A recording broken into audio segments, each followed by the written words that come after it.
Welcome to the Deep Dive, where we take a stack of information, sift through the noise, and hand you the most potent nuggets of knowledge. Our goal: to give you that shortcut to being truly well-informed, often with a surprising fact or two, and just enough humor to keep you hooked. Today, we're plunging into a topic that's not just timely, but genuinely urgent for many investors right now. Before we dive in, hit subscribe so you don't miss new episodes. If you find value, click the like button so we reach more people. Let's get started. So picture this. It's early 2025, and the market has definitely sent a strong signal, particularly with a significant correction in tech stocks.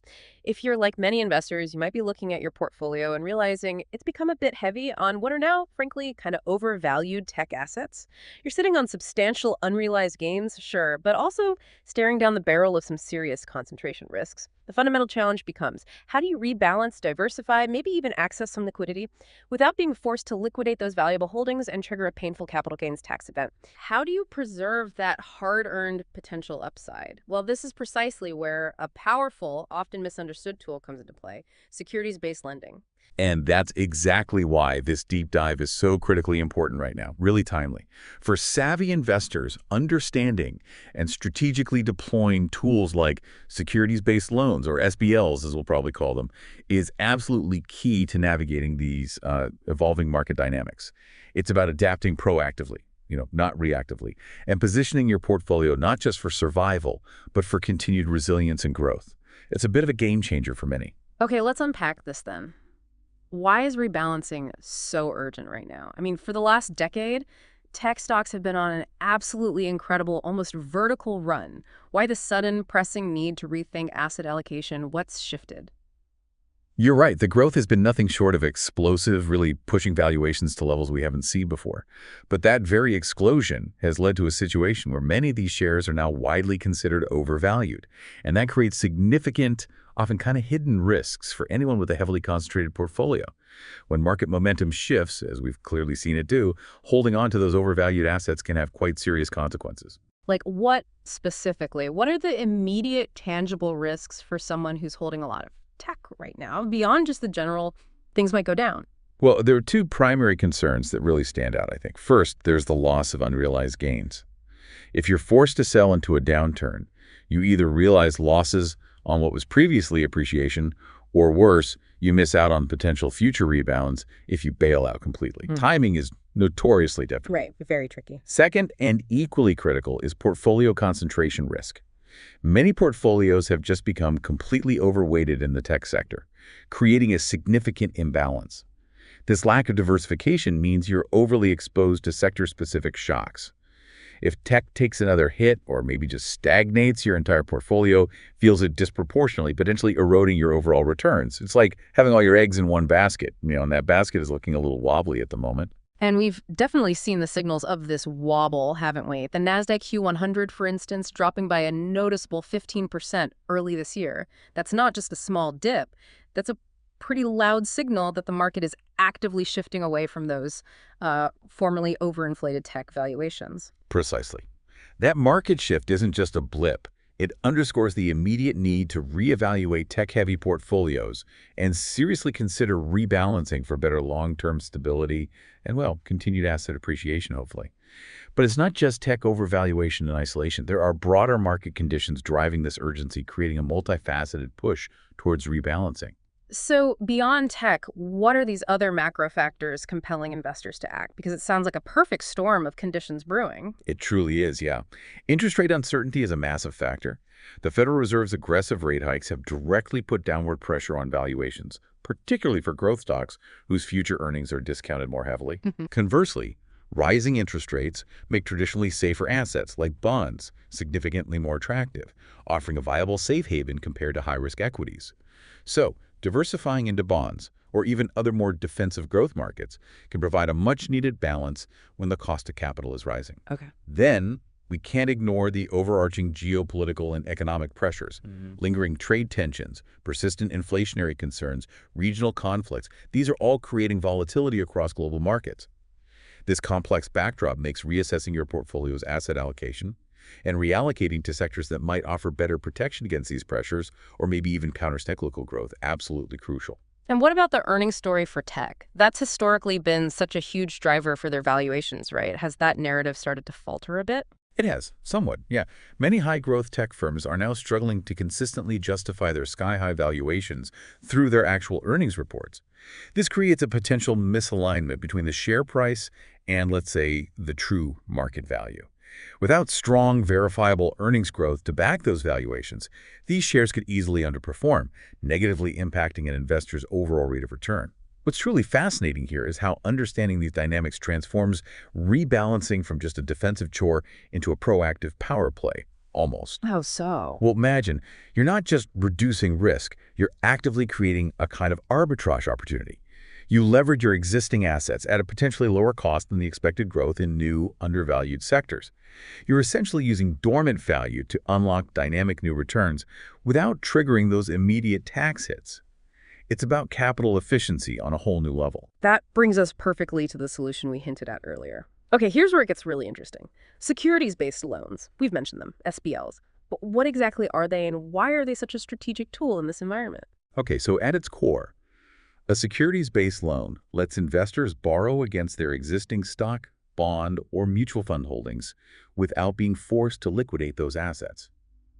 Think of it as accessing capital while still maintaining your exposure to the market.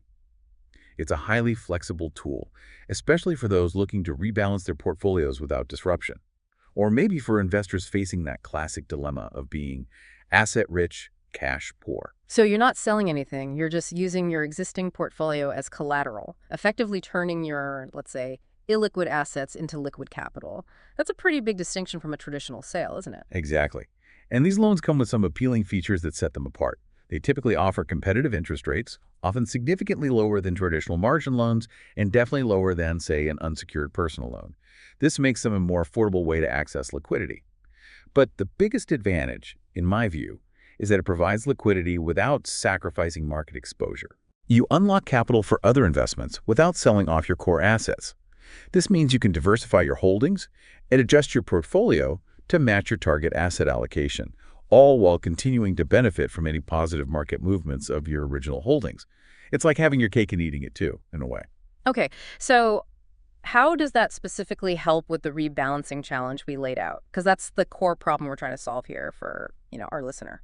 The key strategic advantage is that SBLs allow you to rebalance without needing to sell assets at potentially unfavorable times or trigger that immediate taxable event. This is incredibly beneficial in volatile markets where timing a sale perfectly is, well, nearly impossible. Instead of liquidating valuable positions, like those tech stocks maybe, you can use the proceeds from the SBL to either hedge risk, like protecting against further downside, or to actively pursue new opportunities in other maybe currently undervalued sectors. You can pivot into areas like energy, healthcare, emerging markets perhaps, or diversify into stable bonds or alternative assets. It's all about strategic reallocation through SBLs, allowing you to preserve your long-term strategies while adapting with agility to rapidly changing market dynamics. And it helps manage risk tolerance too, right? Because a portfolio that was perfectly aligned with your risk profile a year ago might feel completely out of whack today. Many investors find themselves in that exact position, holding on to a portfolio that worked great last year, but now it feels like a heavy backpack with uneven weights. We often talk about analysis paralysis, but the paralysis of selling can be even tougher, especially with emotional ties to those gains. What you're saying is an SPL provides the agility to actually do that rebalancing without causing a bigger problem. That's a crucial point, yeah. Rebalancing is a critical component of actively managing your risk tolerance. By leveraging the liquidity from an SBL, you can adjust your portfolio to better align with your current risk profile and long-term investment goals. If your portfolio has become too heavily weighted in one sector, an SBL provides the necessary funds to rebalance and invest elsewhere. This ensures your portfolio remains aligned with your target allocation. Essentially, SBLs provide a powerful strategic tool for investors seeking to maintain their portfolio's value and growth potential, manage risk proactively, and ensure their asset allocation reflects their evolving investment needs. It unlocks liquidity for diversification, lets you avoid forced selling even during market dips, and helps manage downside risks by providing capital for hedging strategies like options or structured products maybe. Okay, so if SBLs sound promising, what are the practicalities? What are the fine print details and potential catches someone needs to be acutely aware of? How are these loans actually structured, and what do you need to look out for? Good question. There are some very important structural factors to understand before considering an SBL. First, there are loan-to-value or LTV ratios. This is crucial. It's the proportion of the loan you receive relative to the value of the assets you pledge as collateral. Lenders use it to gauge their own risk, and it typically ranges from, say, 50% to 80%. What influences that percentage? Is it just arbitrary or are there specific drivers behind it? Well, it heavily depends on the underlying stock's liquidity and volatility. For instance, large-cap stocks that are actively traded on major exchanges generally receive higher LTVs because they're easier for the lender to liquidate if necessary. Makes sense. Market conditions also play a significant role. In very volatile periods, lenders might adjust their terms or be more conservative with LTVs. Right. Then there are the interest rates and terms. The structure here significantly impacts the total cost and flexibility of your SBL. You'll need to assess whether a fixed rate, which offers predictability and stability, or a floating rate, which offers flexibility but exposes you to rate changes, best suits your financial strategy. And I've heard about lockout periods. What are those and why do they exist? Is it just a way to, trap you in a loan? Not at all, usually. Many lenders require a minimum commitment, often 2 to 3 years, and sometimes there are prepayment penalties if you pay it off early. This isn't arbitrary. It helps them manage their own capital allocation and ensures a certain level of stability for the loan over time. They structure these loans with that longer-term view in mind, anticipating a certain duration for their investment return. Okay. Additionally, some sophisticated lenders engage in hedging strategies themselves, for instance. They might take a small offsetting short position on the underlying collateral you've provided. Yeah, this helps them manage their own risk if the market drops significantly. And because they're better protected, they can often offer more favorable rates or terms to the borrower, creating a sort of unique win-win scenario for both parties. Yeah. This raises an important question for the borrower, though. How do these specific terms truly align with your overall financial strategy and long-term goals? You need to ensure the loan structure genuinely supports your objectives, not hinders them. Right. Every powerful tool has its risks, and SBLs are no exception. What should listeners be acutely aware of, perhaps the biggest pitfalls, when considering an SBL? You're absolutely right. The primary risk, and one you need to be really prepared for, is the dreaded margin call. If the value of your pledged stock declines significantly, for example, if those tech stocks continue to fall, you might be required to post additional collateral or even partially repay the loan to maintain your loan-to-value ratio. This risk is particularly pertinent in volatile markets. And it's worth noting that regulatory frameworks in places like the UK and EU often mandate very strict collateral requirements, meaning these calls can come quickly. So if your tech stocks drop further, you might have to put more money in or sell something else, which is exactly what you were trying to avoid in the first place by taking the loan. That sounds like a bit of a catch-22. It can feel that way if not managed properly, yeah. It strongly underscores the need for a thorough cost-benefit analysis. You must meticulously weigh the interest expenses of the loan against the potential portfolio gains you expect to achieve through diversification. The goal is to ensure that using this short-term liquidity actually supports rather than undermines your long-term financial objectives. This is a critical consideration, especially for investors leveraging SBLs within European markets where regulatory oversight is quite active. And speaking of regulation, are there any regulatory considerations that specifically impact how these loans can be used, particularly across different jurisdictions like the UK or EU? Yes, very much so. And this is a key differentiator from, say, a margin loan in the US sometimes. For example, certain lenders, particularly in the UK and EU, often impose restrictions on reinvesting borrowed funds back into equities. Oh, okay. Yeah, it's a measure to comply with local financial regulations designed to prevent excessive leverage within the equity market. So you generally can't just take the SBL proceeds and immediately buy more tech stocks, for instance. You're right. Your overall investment strategies involving securities-based loans will also require strict adherence to various regulatory approvals and disclosure requirements set by bodies like the Financial Conduct Authority, FCA, in the UK, ESMA across Europe, or other national regulators. Yeah. Compliance is absolutely key, and a good advisor will certainly guide you through this. Okay, so what does this all mean in a real-world scenario then? Let's look at a concrete example to really bring it all together and illustrate the strategic power of an SBL when it's used well. Certainly. Imagine a UK-based tech entrepreneur who found themselves in that exact scenario we discussed earlier, an £8 million portfolio, heavily overconcentrated in tech. Facing the market shifts we've outlined, they had a clear choice. Sell their appreciated tech assets, trigger a huge tax bill, maybe miss a future rebound, or find another way. They opted for the latter and secured a £4 million securities-based loan. This allowed them to diversify strategically without selling their core holdings. Right. They took those funds and invested in undervalued industrial stocks and fixed income assets, effectively rebalancing their portfolio. So they completely avoided that immediate tax hit from selling their tech stocks. That's huge. Precisely. They preserved all those potential capital gains, avoiding an immediate taxable event. Crucially, they maintained significant equity positions in tech, which could still recover, right? While simultaneously reducing their overall risk exposure by diversifying into sectors less sensitive to tech volatility. And the result? The result? Well, within 2 years, this strategy successfully mitigated their downside risk. Furthermore, the alternative sectors they diversified into captured an impressive 12% growth, allowing them to significantly outperform peers who remained stuck with their tech-heavy allocations.